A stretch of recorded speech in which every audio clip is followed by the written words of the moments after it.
Doctor राजा राम मोहन रॉय एक बहुत बड़े क्रांतिकारी और शांति प्रिय इंसान थे।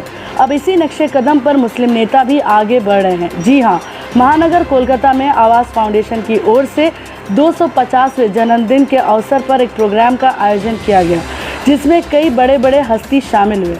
इस मौके पर चीफ गेस्ट के तौर पर इंडिया टुडे ग्रुप के कंसल्टिंग एडिटर जयंता घोषाल समेत आवास फाउंडेशन के प्रेसिडेंट फैसल खान, इम्तियाज़ खान, अनीमुल इस्लाम व अन्य लोग शामिल हुए। इस दौरान सबने कहा कि राजा राम मोहन रॉय एक बहुत बड़े रिफॉर्मर थे। उन्होंने अपने मेहनत से दुनिया का मिजाज बदला। संस्था की ओर से कहा गया कि राजा राम मोहन रॉय के बारे में आजकल यूथ को पता ही नहीं है, इसलिए हम ये कार्यक्रम करके उन्हें जानकारी देते हैं ताकि उन्हें इतिहास मालूम हो और आपस में अखलाक मोहब्बत बना रहे। साथ ही उन्होंने ये भी रिक्वेस्ट किया कि हम आगे आने वाले जनरेशन को राजा राम मोहन रॉय के बारे में बताएंगे ताकि वो भी इनके नक्शे कदम पर चलकर आपसी सद्भावना का पैगाम दे सकें। राजा राम मोहन के लिए आवाज़ क्यों नहीं? तो हम लोगों ने एक मीटिंग किया, प्लान किया कि हम लोग राजा राम मोहन को छोटा से मानते हैं और उनका बुक पढ़ते आए हैं और जाना है कि उनका काम करने का जो अंदाज था, जो पूरे देश में नहीं पूरे दुनिया में उनका मशहूर था, कि राजा राम मोहन राय ने जिस तरह से सती के लेके और ब्राह्मण संस्था जो उन्होंने तैयार किया था और जिस तरह से उन्हें हर लैंग्वेज में उन्होंने महारथी हासिल किया, ऐसा दुनिया में पाना लोग बहुत मुश्किल है।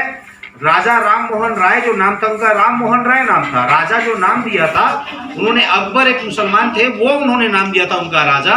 तो आज वो जो राजा है, राजा के लिए जो काम होना चाहिए था पूरे देश में, वो काम हम लोगों को दिखाई नहीं दे रहा है।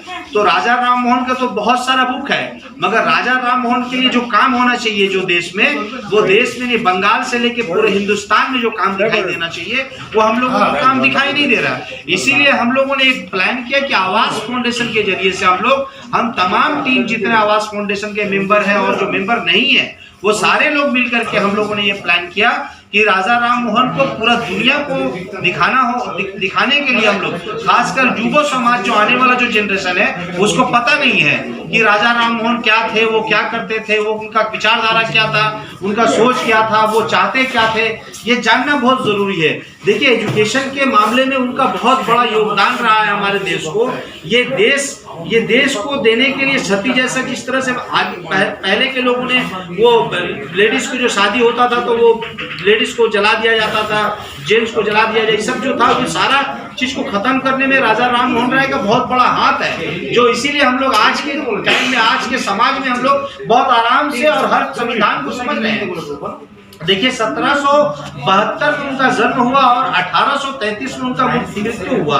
उसके बावजूद भी उन्होंने जो पढ़ाई पढ़ा और ईस्ट इंडिया में उन्होंने नौकरी किया, उसके बाद में उन्होंने जिस तरह से काम किया, यहाँ एक कोलकाता में कॉलेज है, पूरे हिंदुस्तान में उनका नाम है।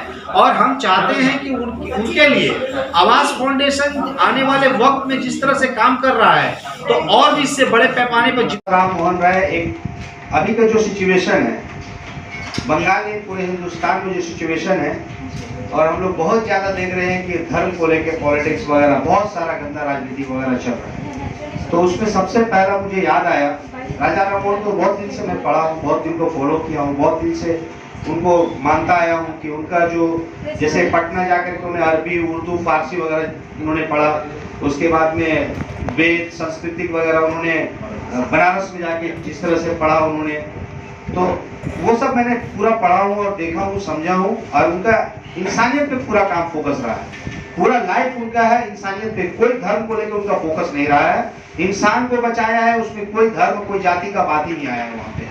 तो आज का जो सिचुएशन है, जैसे हम लोग यूथ है, आने वाला जो पीढ़ी है, आने वाला जो जनरेशन है, अगर हम लोग जैसे यूथ अगर आगे नहीं आएंगे तो आने वाला जनरेशन को कैसे पता चलेगा कि राजा राम मोहन राय क्या थे, वो कौन से शख्सियत थे, वो क्या चाहते थे, वो देश को कौन सा दिशा दिखाना चाहते थे।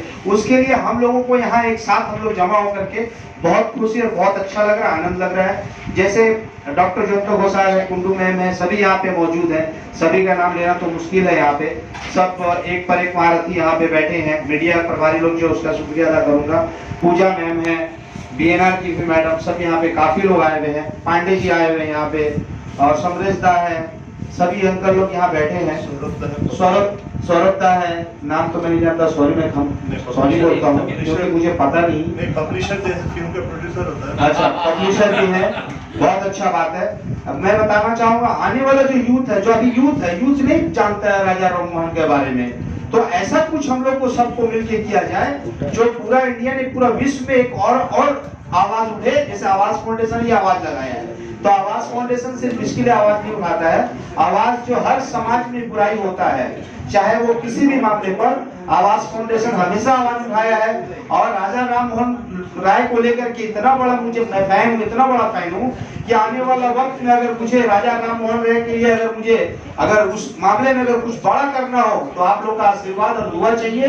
मैं कोशिश करूंगा कि आने वाले वक्त में राजा राममोहन राय के लिए जो 22 मई 2023 को जो हम लोगों का 250 बच्चर हो रहा है राजा राममोहन राय का, उनके लिए कुछ बड़ा करने का प्लान सोच रहे हैं। हमारा नियत है, हमारा सोच है, और हम बहुत सारे यूथ को लेकर के एक बड़ा सेमिनार करेंगे और बताएंगे देश को, हिंदुस्तान के देश को बताएंगे कि राजा राममोहन राय का जो रास्ता था उससे बेहतर रास्ता हिंदुस्तान में कोई भी दिखा सकता है।